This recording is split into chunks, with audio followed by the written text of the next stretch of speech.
Well, hi. Today is Wednesday, March 25th, 2026. I'm Todd Studer, and this is Morning Coffee.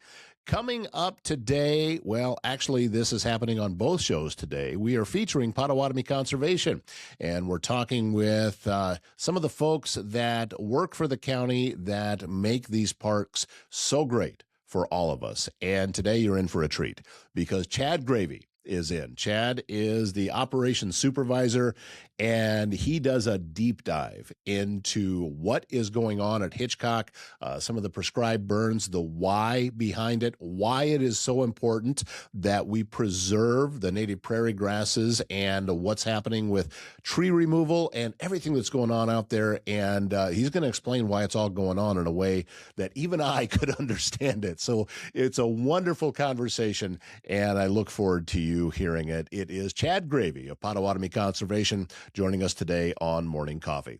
Technology should be working for you, not against you. At ThinkSpace IT, they provide expert IT solutions to keep your business running smoothly and securely. From cybersecurity and cloud services to network management and tech support, they simplify IT so you can focus on what matters most. Stay protected, stay connected, stay ahead. Visit thinkspaceit.com. And if you're looking for a laid-back spot with great food and even better company, the Mile Away in Council Bluffs. They are just north of town on Old Lincoln Highway, and this family-run bar and grill is your go-to for mouth-watering wings. I've had them plenty of times. They have unbeatable weekly specials and a welcoming atmosphere that feels like home. So, you looking for a place to catch the game this Thursday with Iowa and Nebraska playing in the Sweet 16? Well, this would be a great time to do it, and even get a $5 burger and fries while you're there, as long as you purchase a drink along with it. It is the Mile Away, Old Lincoln Highway, just north of Council Bluffs. Be sure to follow them on Facebook. Welcoming into the studios, this is Chad Graeve with Pottawattamie Conservation. Good to see you, sir. It's been a little while since we got together. It's good to chat again. Grateful for your willingness to break away from everything that's going on, because you're busy right now. We've got plenty to do. Yeah. So what are some of the things that are happening in the parks? Well, during the winter, things slow down in the parks, which means we can get a lot of projects done. And the natural areas crew has been busy doing restoration work. We've had a contractor in helping us clear some trees, and we're actually harvesting a bunch of cottonwood trees for sale. And that helps fund a lot of the restoration work we're doing. The tree has to come out so that we can get more sun into the system and we can get the native plants growing again. At the same time, if we can sell some of that product or utilize it to save money somewhere else, that helps fund the restoration work that we're doing. I would think it would be a complicated process at times, getting some of those cottonwoods out of there, wouldn't it? Because trying to get something out of the park in a way that's not damaging the rest of the park. Right. That takes some skilled people. Yeah, and it also takes somebody that cares, because you can just go in and do whatever you want and rip up the land and abuse it. But if you're charged with caring for the land, then you have to do things sometimes in a little more labor intensive way.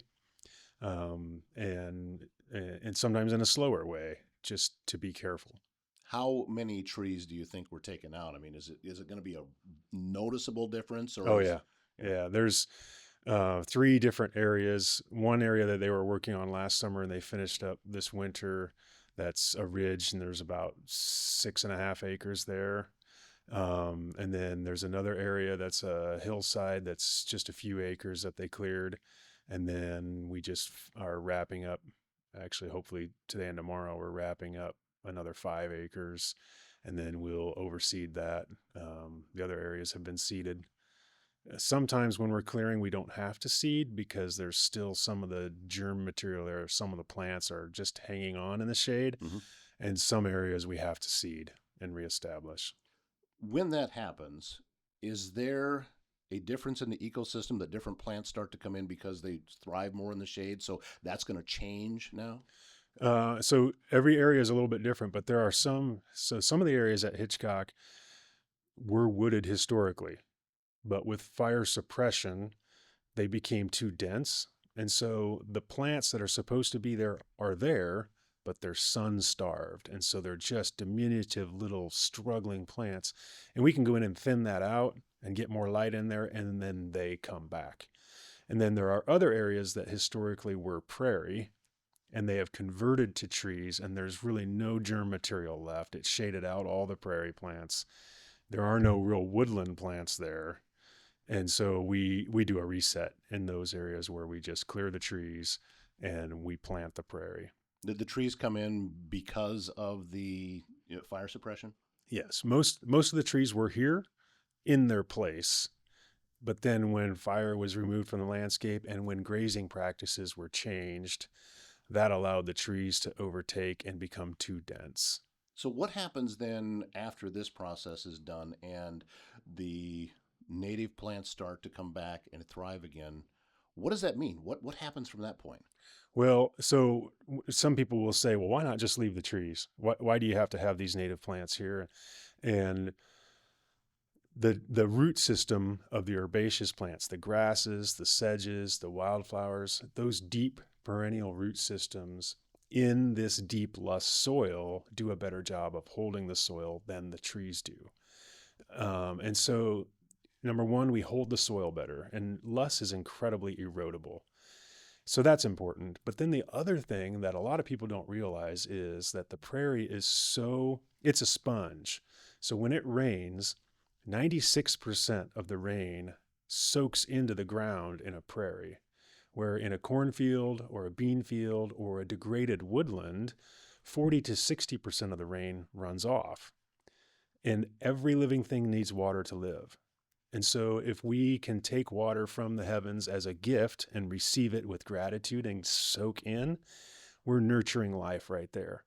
But if we take water from the heavens and throw it away and discard it and let it run downstream, that leaves this acre where the rain fell in debt. It doesn't have the water that it needs.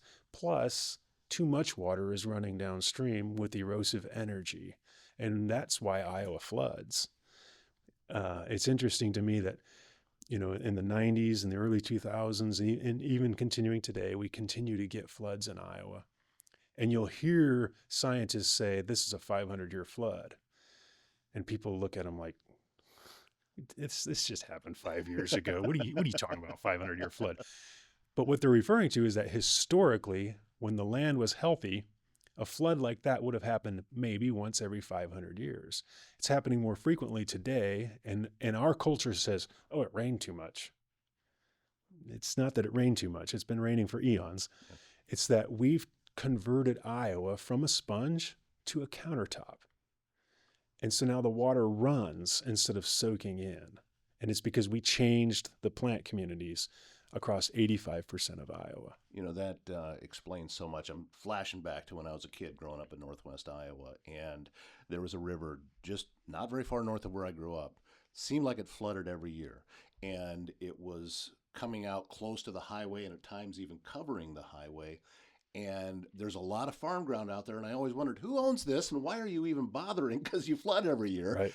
But from what you're saying, it sounds like that's actually an issue of maybe something that happened upstream. Yes. And since the topography was changed, now too much water is coming down. Yes. And it's because we changed the vegetation communities in Iowa. We took 85% of Iowa was tall grass prairie at the time of settlement. We have less than 0.1% of that prairie remaining in Iowa. Iowa ranks as the most altered state in the country because we plowed it all up for agriculture. The prairie created incredibly fertile, deep topsoil. We're now using that to grow crops. And I'm not arguing against agriculture, but what I'm saying is we have to recognize the consequences of this. Iowa now has the worst water quality in the country. That's an issue. Everybody and everything needs water to live. And if we have poor water quality, we have poor health. So what we do to the land, we do to ourselves.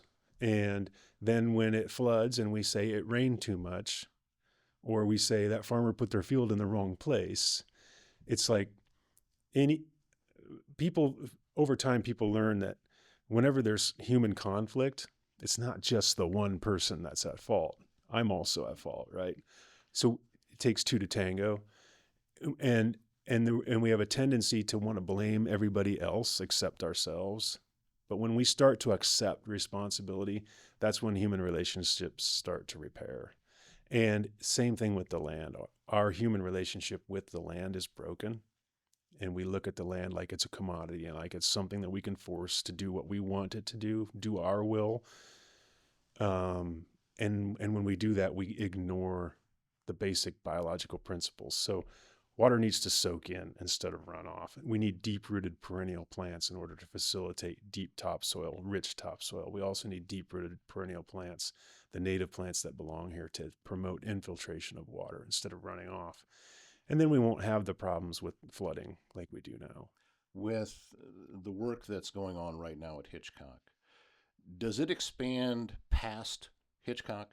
What I mean is that, yes, everything that's being done there is a benefit inside of the park. Right. But does it help other areas? It certainly does, because if less water is flowing out of Hitchcock in a big pulse during a rain event, then that benefits everybody downstream. So the way the hydrology is supposed to work is that when it rains, the water is supposed to soak in. Whatever is in excess should slowly discharge as a spring, as cool, clear water. So there's this cool, clear, steady discharge to the streams. So the streams flow at a constant rate at the right temperature. And then whatever doesn't discharge perks down into the aquifer. And then we tap into the aquifer every time we drill a well. And so for our drinking water or for whatever water we need to run the household, that's coming from the aquifer, what ultimately percolated down. And if we're running 40 to 60% of the water off and immediately dumping it into the streams as hot, dirty water, that's no good for the stream. And then that hot pulse floods. That's no good for the bridge. That's no good for the farmer's field. And it's no good for the aquifer because we're not recharging the aquifer. So if we're constantly just withdrawing from the aquifer, but we don't have healthy plant systems that are promoting recharge of the aquifer, we're in trouble, right? I mean, we live in a culture that doesn't really think about natural resources. We think about dollar bills. So it's easy for everybody to understand that if you only make withdrawals from your bank account and you never make deposits, you will go bankrupt. Yep. It's the same thing with the aquifer. So we need healthy landscapes to make deposits into the aquifer if we want to continue to make withdrawals with our wells.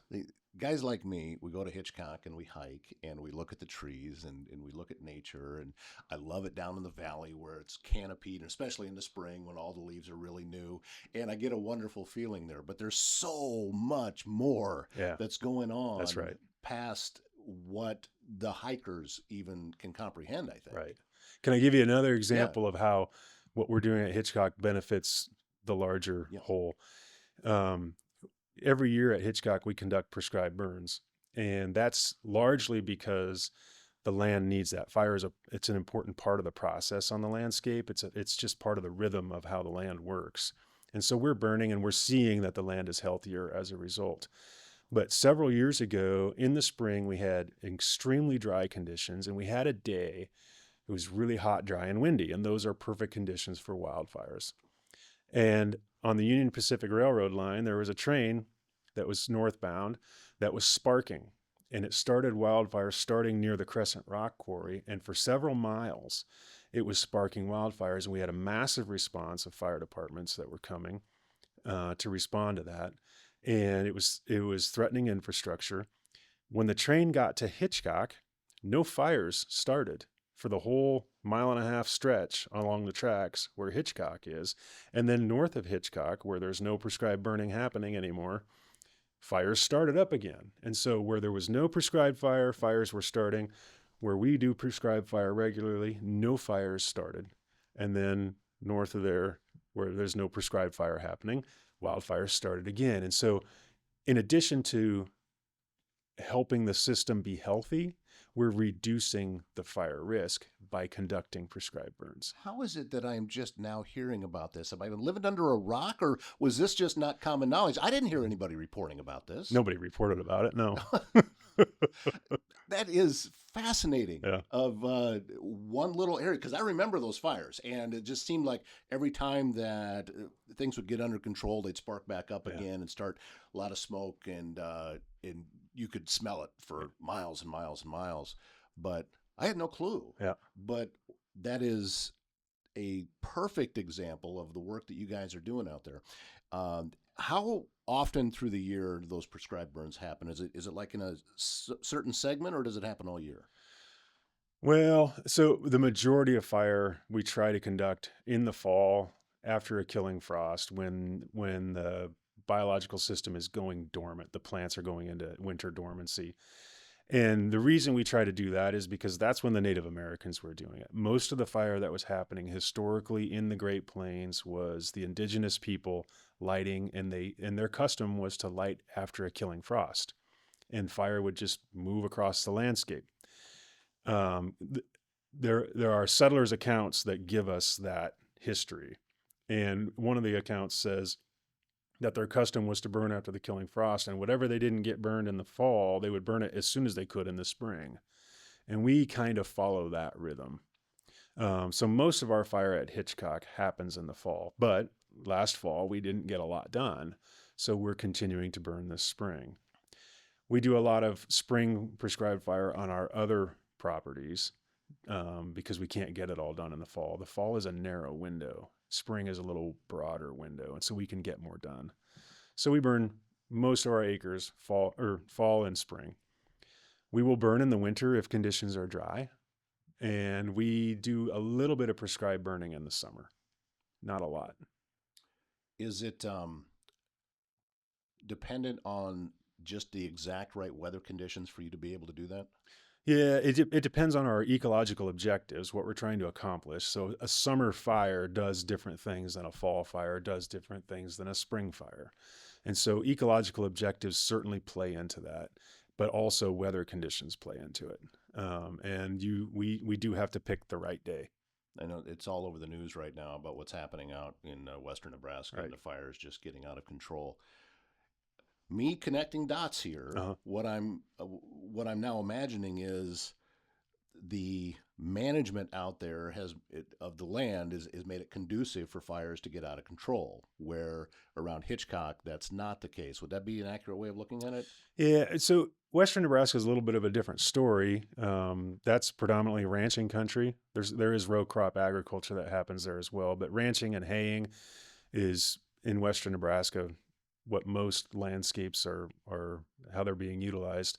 Um, and some of the grazing practices have been so intensive that cedar trees take over, and the cedar trees at the right time of year can be very volatile, and they contribute to the wildfire potential. But also, in order to get the cedars burning, you have to have some grass. And last year in Western Nebraska, there was bountiful rain, which translates to lots of grass growth, and that's the equivalent of more fuel. And so things just lined up where you had the rain last year, you got a lot of fuel because of all the vegetation growth, and now you have the really dry conditions, and you get some kind of ignition source that sparks a fire, and it can carry into the trees, into those cedar trees, and that's very difficult to manage, especially if the weather conditions persist. If you have the hot, dry conditions day after day after day, where a lot of times you get a day and the fire runs hard for the day, and then humidity comes in at night, and maybe the next day is cloudy, and you can get around it and wrap things up. But if those conditions persist day after day after day, you're in for what Nebraska is dealing with now. Last week, I did a show on camping in the region, and one of the things that, as I'm doing my research, I discovered that Nebraska's response to this is they've banned open fires in the state parks and across the entire state, Right. and just to try to make sure that things aren't progressing past that. And that was kind of one of the selling points. We don't have that problem in Iowa, but at the same time, early season camping is not the same as later season camping. How often when you're doing the prescribed burns is it like a last minute decision versus you've planned this out for a while? So all of our prescribed burns are planned. We put together a document that we call a prescribed burn plan, and that identifies the weather conditions that we need, the ecological objectives that we're trying to accomplish, and then it outlines how we'll go about doing things, but it doesn't define specifically what we're going to do, but gives a general idea, which gives us the latitude then to react to the dynamic situation that we're in. But there are times when you can see in the weather forecast, Thursday looks like a good day, and it's Monday, and we're probably going to be burning in this area on Thursday. There are other times when it's Monday and whoa, the weather's a little different than they called for this weekend, and today's the right day. And so sometimes it can seem like this is a spur of the moment decision because the weather conditions arrived unknowingly. But the planning is in place. And like today, we have staff that are going to the east side of the county to finish preparing fire breaks at Wheeler Grove and Farm Creek. So there's preparation that goes into preparing the breaks ahead of time, the planning process, training, equipment, all that goes into a prescribed burn. So it's never just get up and, let's burn this today. Though it can sometimes seem that if the weather changes. With something of this magnitude, I'm guessing it takes a lot of folks to be a part of it to make sure that everything stays under control. Is that all staff with the Conservation Department? Is it volunteers that help out with this? How does that part work? Yeah, it's our full-time staff form the nucleus of our prescribed burn crew, but we don't have enough staff to staff every fire. Sometimes there's a fire that one person does, and then I can run around and do that. In fact, this past weekend, there was a very small acre, less than an acre area at Hitchcock. It's a north aspect that is kind of stubborn, that doesn't like to burn. It's a place where we planted vegetation a few years ago, and it needs fire to help that vegetation establish. And the conditions were perfect Sunday afternoon. And so I went and was able to light that on my own. There are other times when we maybe need 12 people or 16 people to conduct a prescribed burn, depending on the size and complexity of that burn unit. So our staff form the nucleus, but that's three people. And then the other firefighters that assist us come from all walks of life. We've been training people for decades, and some people have office jobs and they just decide that they want to help with this and they go through the training. We have quite a few people that are firefighters, either on local volunteer fire departments or with the Council Bluffs Fire Department, that want additional experience, and so they come help us. And then we have tremendous conservation partners in the Loess Hills. The Loess Hills is a really special place in terms of the relationships between the conservation organizations. And we all get together and help each other out. So it's the Iowa Department of Natural Resources, the other county conservation boards, the Nature Conservancy is a private conservation organization, the Iowa Natural Heritage Foundation is a private organization. And we all work together. And then even across the river in Nebraska, Fontenelle Forest will come over here and help. We go over there and help them. There's a private preserve north of Omaha called Turkey Creek Preserve, back and forth there. So just the conservation community is pretty tight knit in the Loess Hills. We're all working for the same thing. So even though you're private in your county and your state, we're all conservationists, and we're all working for the health of the land. Nature doesn't really care about state boundaries. No. We're all humans. Right. And we're all dependent on the land to provide everything that we need in order to live, whether it's the clothing we're wearing, the construction materials that provided a shelter for us, the food that we eat, the water that we drink, the air that we breathe, it all comes from the land. And we recognize that our obligation is to care for it so that the land will care for us. You've talked about taking the trees out, prescribed burns, different things that help the ecosystem with the plant base and making sure all of that works correctly. What happens then with wildlife? Do you see a change with the wildlife as that's happening? Yeah. As a system shifts, so like if we're shifting from woodland to grassland to prairie, you will see a change in the species that benefit from that. A question that I get a lot of times is, when you burn, what happens to the wildlife? And I love to tell the story about one of the first times we burned in the woods at Hitchcock it was probably 1999. It was 99 or 2000, I suppose. and we burned a little 20-acre ridgeline hillside.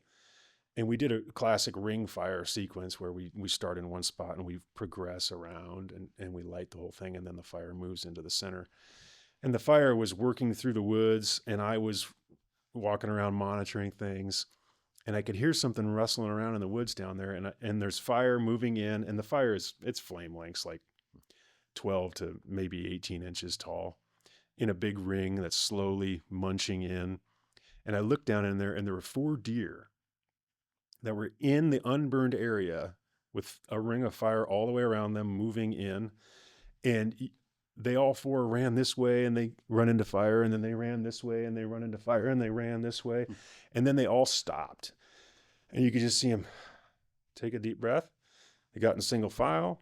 They trotted and stepped across the fire into the black and off over the ridge, and down they went.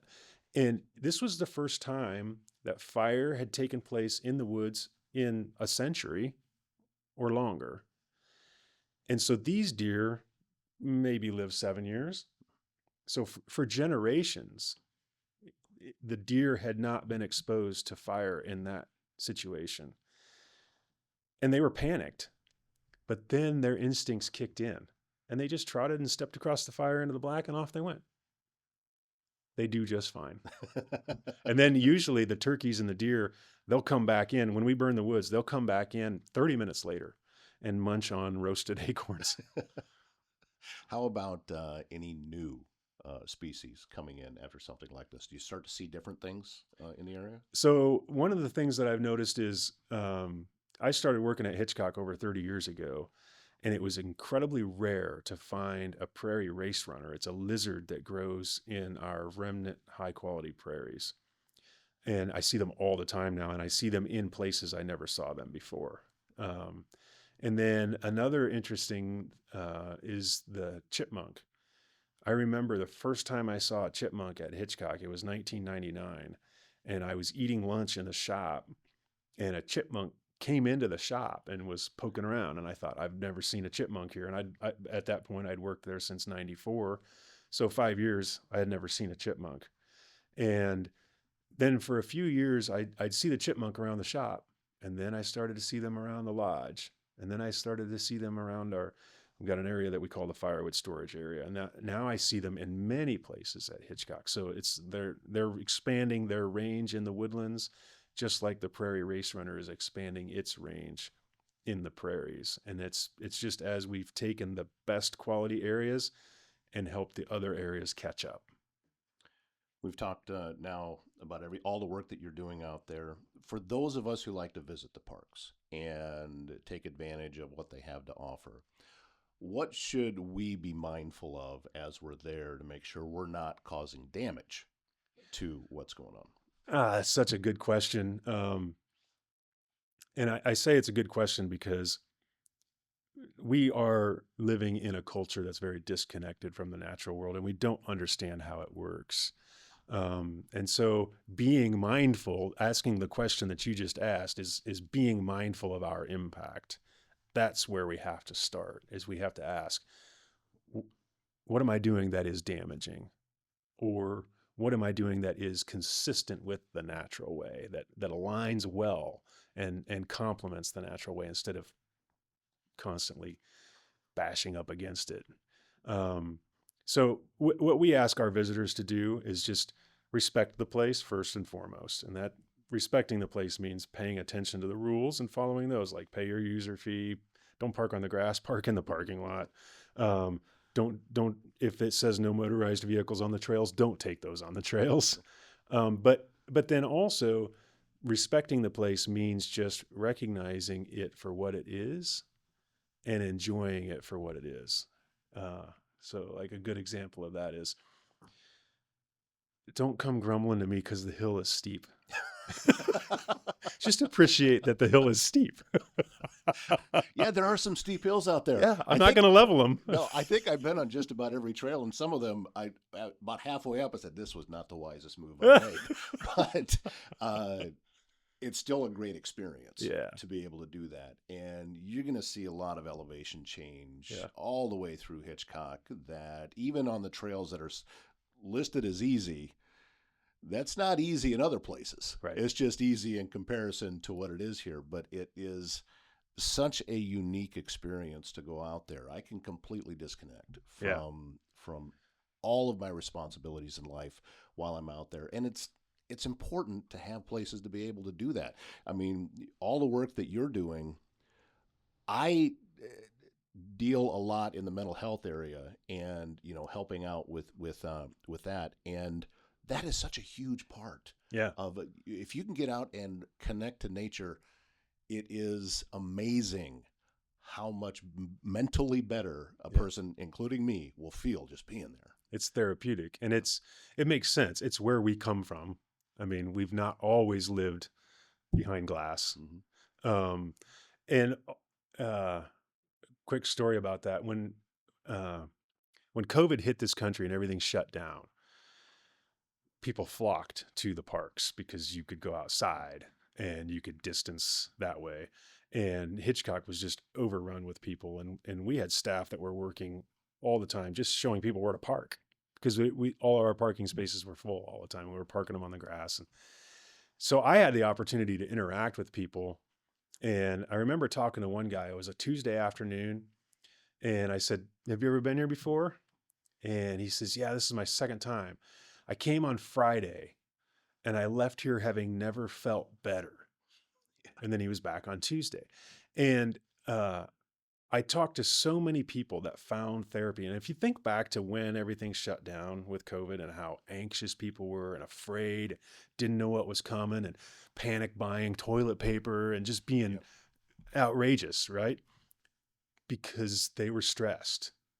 And people were going to the natural places for therapy. I don't know that they were conscious that they were doing that, but they were finding therapy in those natural places. And there's been a concept in Japan for a long time now called forest bathing, where medical professionals will prescribe to somebody with whatever ailment, you need to spend X amount of time in a forest or a natural place every week or every day or whatever the prescription is. And there are scientific studies that show that helps heal, just being in the natural world. One of my favorite places is at Pottawattamie Bend, Mm-hmm. and I loved it because I tent camp directly across the road that goes through there from the shower house is a pretty wide tent camping area that's next to the river. Yep. And as I would walk from the campsite over to the shower house, there's a giant pine tree there, and walking underneath that pine tree, I can feel it. Yeah. It's like, wow. Yeah. And that's one of my spots. Yeah. I think that different places affect different people. For me, that's one of my favorite ones that I've ever experienced. But being aware that that's a possibility and being open to it, and with the work that you and the rest of your staff are doing, is making it possible for this entire region, not just Council Bluffs, Pottawattamie County, but you bring people in from all over into the park system. Right. And because typically I see more Nebraska plates at Hitchcock than I do at Iowa. Yep. But it's necessary that we have this. Yeah.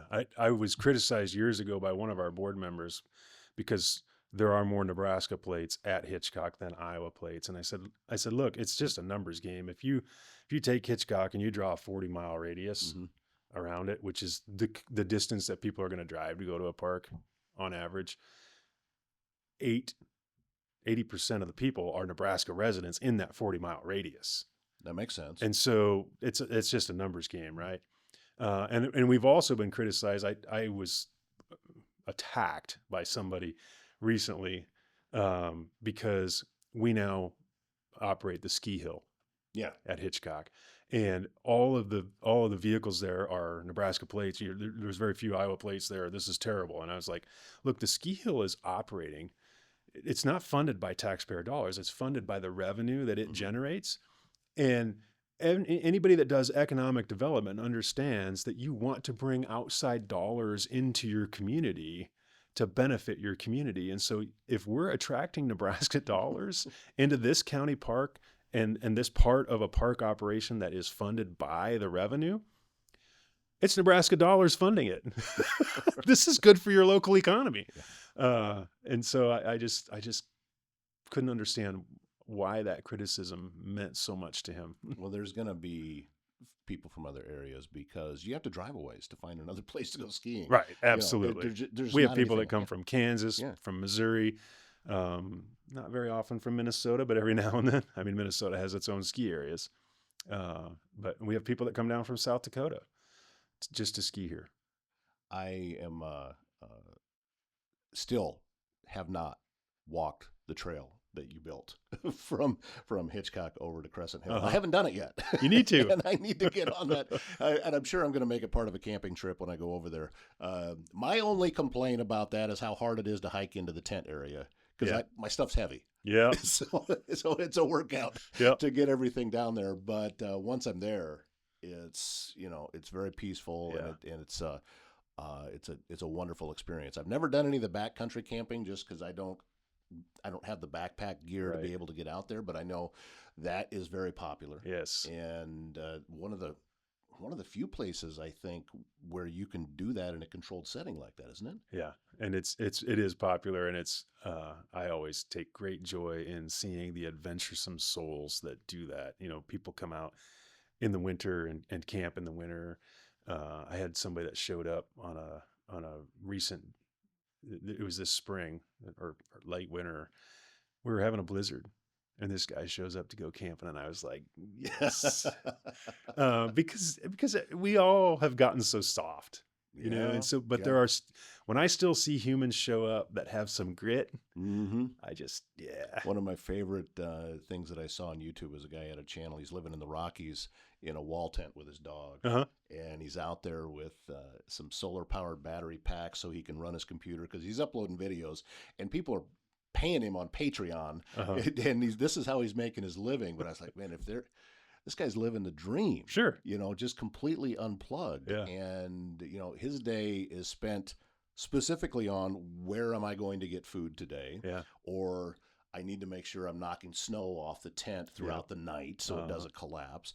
That's all of the stuff that we as a species now worry about is not necessary. Right. It's all manufactured It in our is. heads. And this is, I keep turning things into therapy sessions in this room, but I'm grateful for all of the work that you guys are doing out there. I hope that at any point you got something that you want the public to know, you keep us in mind. Sure. And we'd love to be able to help spread the word about that. But I'm excited to get back out, start camping again. I've made it very public that my next place that I haven't been to, but I want to, is going to Old Town. Right. Because a lot of work has been done out there, and it's a small campgrounds. Yeah.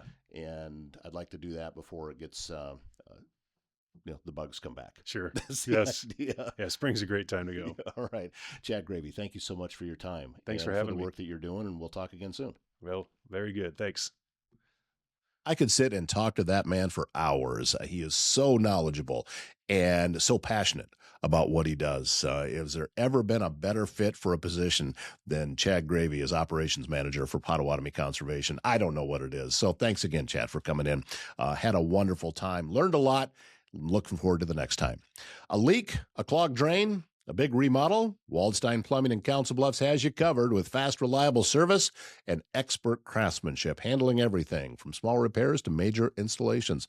They're locally owned, and they are trusted to take pride in doing the job right the first time. So residential or commercial, big or small, when plumbing problems strike, it's Waldstein Plumbing. Visit waldsteinplumbing.com. And good morning start with peace of mind. My Nurse Healthcare provides professional in-home support where it matters most, helping individuals maintain comfort, dignity, and independence in their daily lives. Their experienced nursing team focuses on personalized care, clear communication, and supporting families through every step of the process. It is healthcare built on trust, compassion, and real relationships. Learn more at mynursehealthcare.com. That's going to wrap up today's show. Thanks for being a part of it. And we have made it to the middle of the week. How about that? My name's Todd Studer. We're back here again tomorrow morning.